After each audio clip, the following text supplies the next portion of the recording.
आईसाहेब औषधांची वेळ झाली आहे तुमच्या. हो ग बाई, दे मला गोळ्या. तू नव्हतीस ना तेव्हा मला अक्षरशः अलार्म लावायला लागायचा. गोळ्या घ्यायला विसरून जायची मी.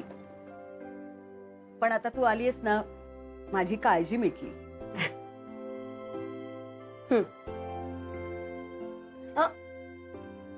आईसाहेब, औषध घ्यायची वेळ जरी बरोबर असली तरी औषध बरोबर आहे का नाही हे एकदा चेक करायला पाहिजे. अगं नेहमीची गोळी आहे माझी, नको काळजी करूस. दे. आईसाहेब, नेहमीच्या सवयीची जरी गोळी असली ना तरी ती घ्यायच्या आधी चेक करायला पाहिजे. आणि दुसरी गोळी घेतली तर तिचा परिणाम गंभीर होऊ शकतो. तुला नक्की काय म्हणायचंय? काही नाही आईसाहेब, आपल्याला जमेल तेवढी काळजी आपण घ्यायला पाहिजे, एवढंच मला म्हणायचं.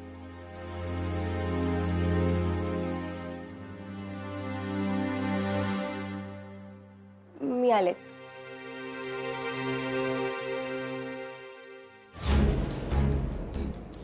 दादासाहेबांचा मृत्यू चुकीचं औषध घेतल्यामुळे झाला आहे.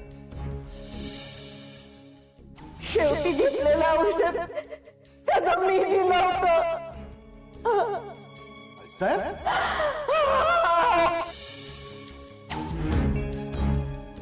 हॅलो परांजपे सर, ह्यावेळेस फोन केलात? हो, तसंच महत्त्वाचं काम होतं म्हणून फोन केला. जयदीप सरांना आज ऑफिसमध्ये एक माणूस भेटायला आला होता. हो का? कोण आलं होतं? थोडा आगाऊच वाटला मला. काहीतरी प्रॉडक्ट विकायचा प्रयत्न करत होता. मला वाटतं जयदीप सरांना गंडवायचा त्याचा हेतू होता. काय सांगता? नाही पण म्हणजे असं का वाटतंय तुम्हाला?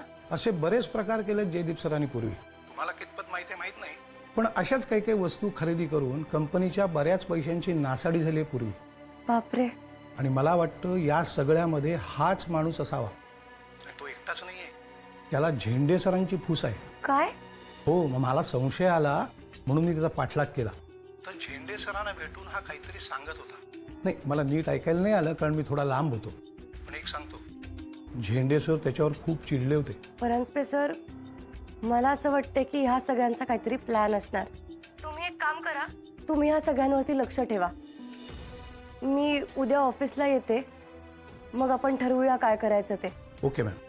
Thank you so much Paranjpe sir. Thank you. कशाबद्दल? तुम्ही सतर्क राहिलात म्हणून आपल्याला हे सगळं लक्षात तरी आलं म्हणून. बरं, मी ठेवते फोन आता. Good night.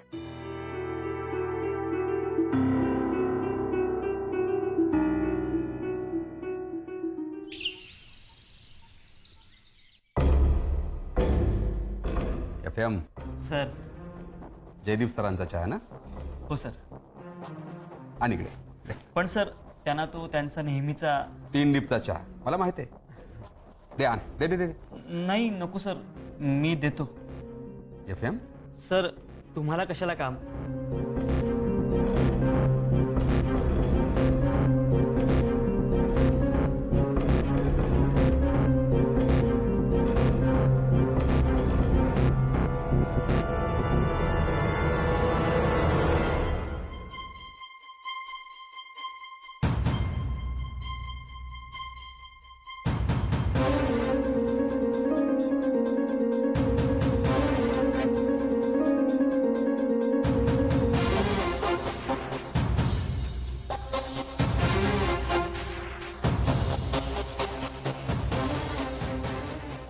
जयदीप सरांचा 3 डिपचा चहा.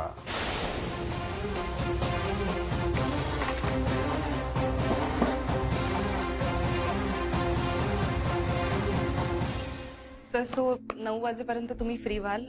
बाकीचं सगळं लाईनअप मी करून टाकते. Okay. Thank you ma'am. Thank you. Adiv sir. Zende, come in. Good morning. काय झेंडे, तुम्ही काय चहा घेऊन आला? आणला तुमच्यासाठी. नाही, पण मी FM ला सांगितलं होतं आणायला. नाही म्हणजे त्याने का नाही आणला? असं का करतो FM? सर, मीच त्याला म्हटलो की मी घेऊन जातो चहा म्हणून. काय आता विक्रांत सरांसाठी मीच आणला असता ना चहा. त्यात काय एवढं? काय मायराजी? या. मायराजी, जयदीप सरांना किती डिपचा चहा लागतो? 3 डिपचा. बघा सगळ्यांना माहित आहे तुम्हाला 3 डिपचा चहा लागतो. हे बघ, 1 2 3. जयदीप सर घ्या. खूप फ्रेश वाटेल, काम करायला असा जोश येईल एकदम. थँक्यू झेंडे.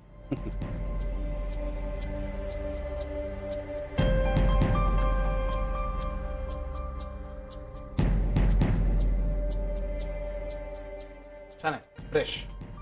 घ्या घ्या चहा घ्या. आता डीप डीप करत तुम्हाला कसा डीप बुडवतो ते बघाच जयदीप साहेब.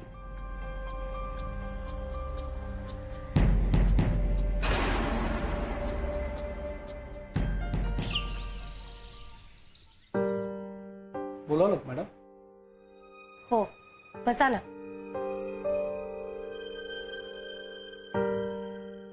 परांजपे, मला समजा केबिन मध्ये मायक्रोफोन बसवून घ्यायचा असेल तर तुम्ही सिलिंगला लावून घेऊ का टेबल खाली?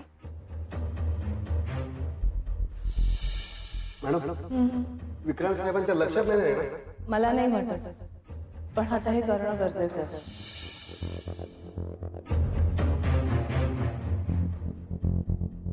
काय म्हणाला? मला हा मायक्रोफोन जयदीप भाऊजींच्या केबिन मध्ये बसवून घ्यायचा आहे. तुम्ही मदत कराल माझी? परांजपे, तुम्ही कराल ना मला मदत? परांजपे सर, 20 वर्षापूर्वी घडलेली घटना आठवली मला आत्ता. अगदी अशीच. अर्थात तुम्हाला माहिती असण्याची शक्यता. माहिती आहे मला. काय? हे कसं शक्य आहे? मला सगळं माहिती आहे परांजपे. काय माहिती आहे तुम्हाला? 20 वर्षांपूर्वी राजनंदिनीने असाच एक मायक्रोफोन विक्रांत सरांच्या केबिन मध्ये लावून घेतला होता, तुमच्या मदतीने. पण पण हे कोणालाच माहिती नव्हतं. फक्त आम्हाला दोघांना, मला आणि राजनंदिनी मॅडमना माहिती होतं. हे तुम्हाला कसं कळलं? राजनंदिनीला हे माहिती होतं, म्हणूनच मलाही ते माहिती आहे. म्हणजे मी आणि राजनंदिनी वेगळ्या नाही आहोत, आम्ही एकच आहोत. म्हणजे तुम्ही? मीच राजनंदिनी आहे. पण हे कसं शक्य आहे? राजनंदिनीवर अन्याय झाला. ती फसवली गेली. आणि फक्त तीच नाही, तर तिच्याबरोबर अनेक लोकांना विक्रांत सरांनी फसवलं. ती जर जगली असती ना, तर तिने त्यांना नक्कीच शिक्षा केली असती. पण तिला ती संधीच मिळाली नाही. आणि म्हणूनच बहुतेक दैवाने माझ्या रूपाने तिला अजून एक संधी दिली. राजनंदिनी मॅडम, तुम्ही?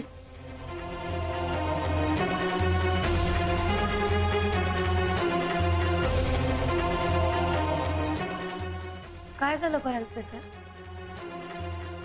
विश्वास बसत नाहीये? अघटितच आहे हे सगळं, पण हेच सत्य आहे. आणि ह्याचा पुरावा म्हणाल तर हाच, की जी मायक्रोफोनची गोष्ट तुम्हाला आणि राजनंदिनीला फक्त माहिती होती, ती आता मलाही माहिती आहे. कारण मला राजनंदिनीचं सगळं आयुष्य माहिती आहे परांजपे. मी ते जगली एकेकाळी. काळाचा महिमा अगाध आहे. आता आपण दोघांनी एकत्र येऊन विक्रांतला धडा शिकवायचा आहे. आता जीव गेला तरी चालेल, पण तुम्ही म्हणाल ती सगळी मदत मी तुम्हाला करेन. कोणाचा जीव जाणार नाही आता परांजपे. ही सगळी पापं विक्रांतची करून झालीत, त्यामुळे आता शिक्षा त्याला होणार.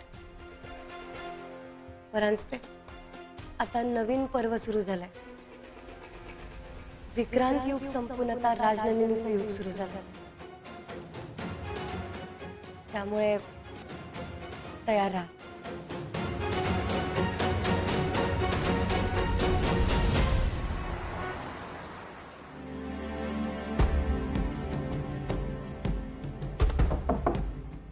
जयदीप सर.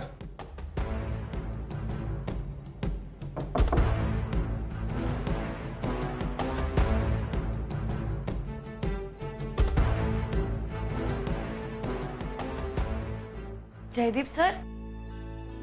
Hello sir.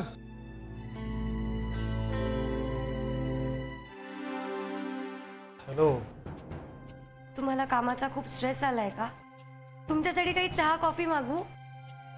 नाही म्हणजे तुम्ही रात्रभर काम केलेलं दिसतंय म्हणून झोप येते ना?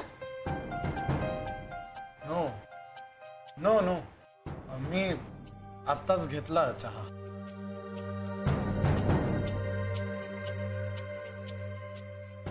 परांजपे, FM ला फोन करा आणि चहाचा कप इथेच काय आहे ते विचारा. बर. नो नो माय फ्रेंड वहिनी, FM नी नाही दिलाय मला चहा. उगाच त्याला नको झापूस. झेंडेंनी दिला.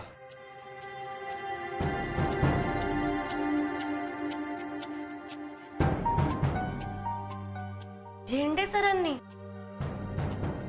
त्यांनी का आणला तुमचा चहा?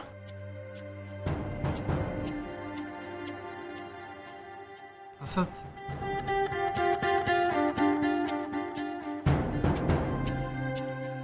तुमचं काम कसं चाललंय? ठीक चाललंय. तुम्हाला कामात काही मदत हवी आहे का? नो नो नो, मी करतोय. No problem.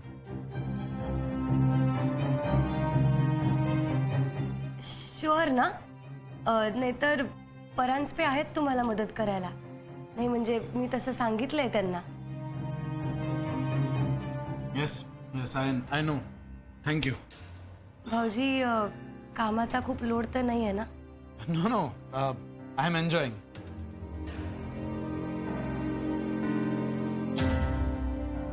काय करताय परांजपे? नाही काही नाही काही नाही.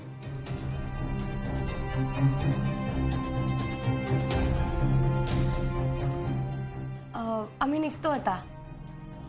तुम्ही थोडा वेळ रेस्ट करा आणि मग तुमच्या कामाला सुरुवात करा.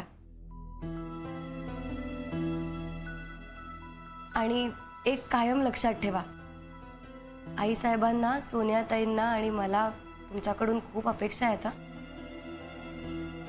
थँक्यू माय फ्रेंड वहिनी. All the best.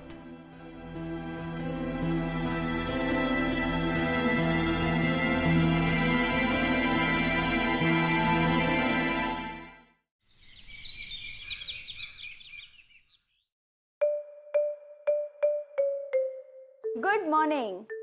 Good morning. अरे सोन्याताई, तुम्ही? गरम गरम मुगाचा शिरा. अगं बाई, तुम्ही कशाला घेऊन आलात? आम्ही खाली आलो असतो ना. It's okay. मला पण कधीतरी तुमच्यासाठी करू द्या ना. बरं, तो गरम गरम आहे, तोपर्यंत खाऊन घ्या 3 जण मिळून. हा. ईशा कुठे दिसत नाहीये? आंघोळीला गेली वाटतं. अहो, ती नाहीये इथे, बाहेर गेलीये. बाहेर गेलीये? अहो, पण हा मुगाचा शिरा मी स्पेशली तिच्यासाठी आणला. म्हटलं तिला आवडतोय का बघूयात. हो का? पण ती नाहीये इथे. ओ, पण तिला मुगाचा शिरा आवडतो ना? खरं सांगू का, विशेष नाही. म्हणजे काय ना, मी कधी बनवलाच नाही मुगाचा शिरा. मी नेहमी रव्याचा शिरा बनवते ना, म्हणून. रिअली? यू मीन ईशाला मुगाचा शिरा आवडत नाही? नाही, पण तुम्ही आता आवडीने केलाय तर ती खाईल. पण असं कसं? राजनंदिनीला तर मुगाचा शिरा फार आवडायचा म्हणे. म्हणजे काय म्हणायचंय तुम्हाला? मला खरं सांगू का, मला या गोष्टी अजिबात पटत नाही. मुळात या गोष्टींवरती विश्वास ठेवायचाच नसतो. तुम्ही कशाबद्दल बोलताय सोनियाताई? अहो, असं काय करताय? रिबर्थ, आय मीन पुनर्जन्म. हो, पण असं कोण म्हणतं? आता आणखीन कोण आहे? Mom in law. आणि कोण म्हणणार? त्या सारख्या म्हणत असतात. ईशा हीच राजनंदिनी आहे म्हणे. म्हणजे हो, म्हणजे मॉम इन लॉच्या मते ईशा हा राजनंदिनीचा पुनर्जन्म आहे. घ्या, हे असं कुठे असतं का पुनर्जन्म वगैरे?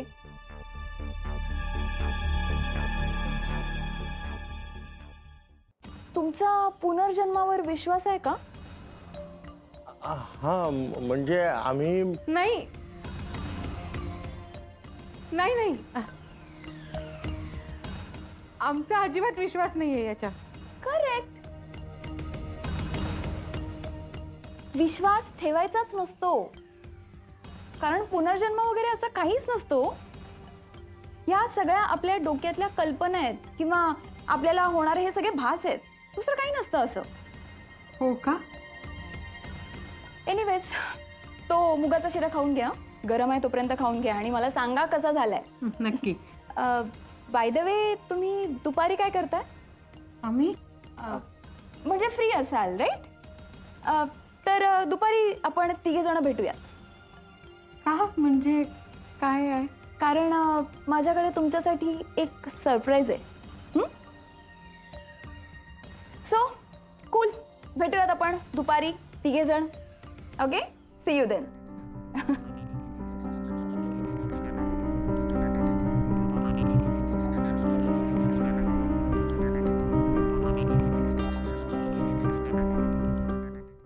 ओ झेंडे साहेब, तुम्ही मला जयदीप साहेबांकडे का पाठवताय? मागच्या वेळेला त्यांनी माझ्याकडे ढुंकूनही पाहिलं नव्हतं. ए काय बोलतो तुला? काय?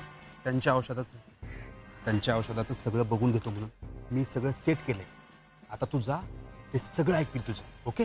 नक्की ना? म्हणजे काही प्रॉब्लेम येणार नाही ना? मी सांगितलं ना तुला, त्यांच्या चहामध्ये मी गोळ्या टाकल्या, सगळं सेट केलंय. आता तुझं सगळं ऐकतील ते. जा.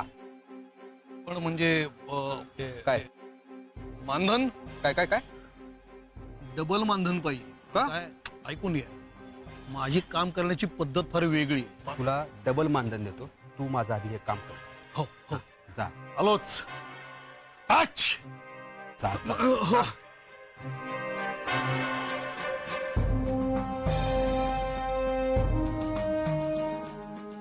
आता बघूया जयदीप ऑफिसमध्ये कसा टिकतो आणि ईशा विक्रांतच्या घरात कशी टिकते ते. येऊ का साहेब? अरे बाबांनो, परवानगी घेत बसू नका, या या.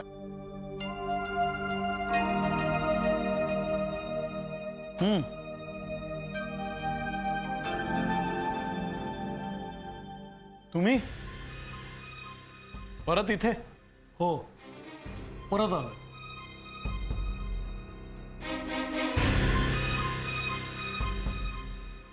पण मागच्या वेळेला मी काय सांगितलं होतं तुम्हाला? तुम्हाला माझ्या प्रॉडक्टमध्ये इंटरेस्ट नव्हता साहेब. राईट. राईट. मग आज का आलायत? तुमचा कायमचा निरोप घेण्यासाठी. ओ ओके. तुमच्यासाठी, खास तुमच्यासाठी भरपूर कष्ट करून मी एक प्रॉडक्ट तयार केलं होतं साहेब. ते आत्ताच एका कंपनीला मी विकलंय, खूप किंमत घेऊन. इतकी किंमत की आता मला आयुष्यात एकदाही काम करण्याची गरजच भासणार नाही साहेब. म्हणून तुम्हाला गुड बाय म्हणायला आलो. आणि तुम्ही जरी मला नाही म्हणलात ना, ते एका परीने बरंच झालं. म्हणजे तुमचा जरी त्याच्यात खूप लॉस झालेला असला तरी माझा मात्र गडगंज फायदा झालाय. आता मला आयुष्यात काम करण्याची गरजच नाहीये. मला खूप तगडं गिऱ्हाईक मिळालेलं आहे. येतो मी. एक मिनिट. नाही, माझं खरंच व्यवहार नाही नाही, एक मिनिट. बसा तुम्ही. नाही, बसून काय करायचं आता? नाही, जरा बसा तर.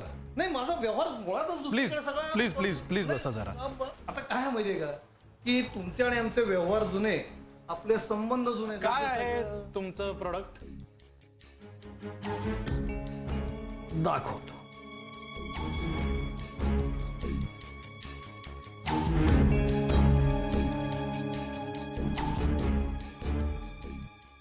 व्हॉट्स दिस? हे जगातलं अत्यंत अद्वितीय असं प्रोडक्ट आहे.